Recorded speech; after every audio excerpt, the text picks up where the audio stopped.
आपली संस्कृती, आपले संस्कार सदा राहू दे आपल्या सोबत। भारताच्या महान ग्रंथांचे आणि काव्यांचे संपूर्ण संकलन सबस्क्राइब करा तिलक।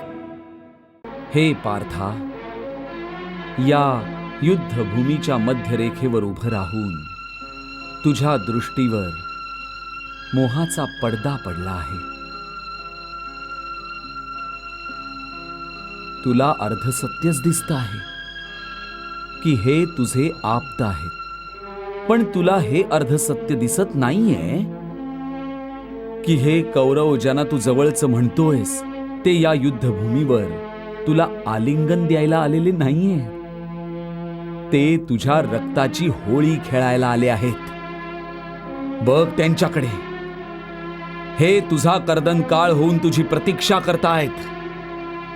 हे सगळे ज्यांना तू प्रियजन मानतो आहेस, त्या सर्व कौरवांना पूर्ण माहिती आहे की जर का त्यांना या युद्धात विजय मिळवायचा असेल तर त्यांना या योद्ध्याला आपल्या मार्गातून बाजूला करावं लागेल, ज्याचं नाव अर्जुन आहे। पार्था, तू यांना प्रिय समजतोस म्हणून तुला त्यांना यमसदनी पाठवायचं नाहीये, पण जर तू त्यांना मारलं नाहीस तर ते नक्कीच तुम्हा सगळ्यांना यमसदनी धाडतील। हे मधुसूदन, जर का त्यांना मला मारून टाकायचं असेल तर मारून टाकू दे, मला त्याची चिंता नाही। पण मी माझ्याच माणसांना मारून पाप कसे काय करू शकतो? जर का हे लोक लोभाने आंधळे होऊन आपलं कुळ नष्ट होताना बघून होणारे दोष आणि पाप बघू शकतात तर काय झालं, परंतु आम्ही तर या युद्धामुळे त्याचे फळ स्वरूप होणारा विनाश आणि विनाशाने उत्पन्न होणारे दोषांना बघू शकतो, याचा विचार करू शकतो।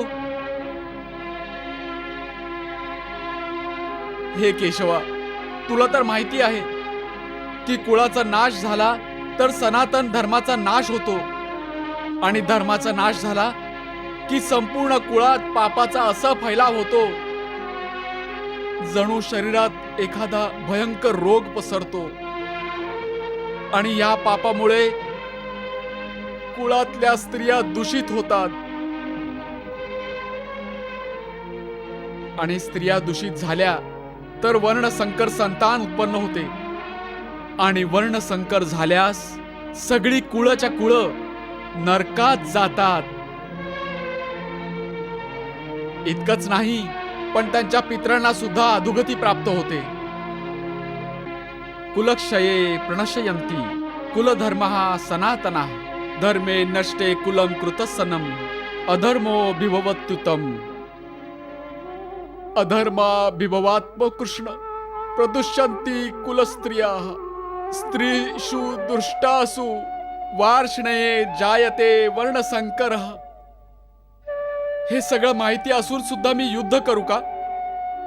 हे कसं काय शक्य आहे? मी कुलघाती होण्याचे पाप स्वतःच्या माथ्यावर माझ्याच हाताने कसे काय लिहू? म्हणून मी युद्ध नाही करणार, मी युद्ध नाही करणार।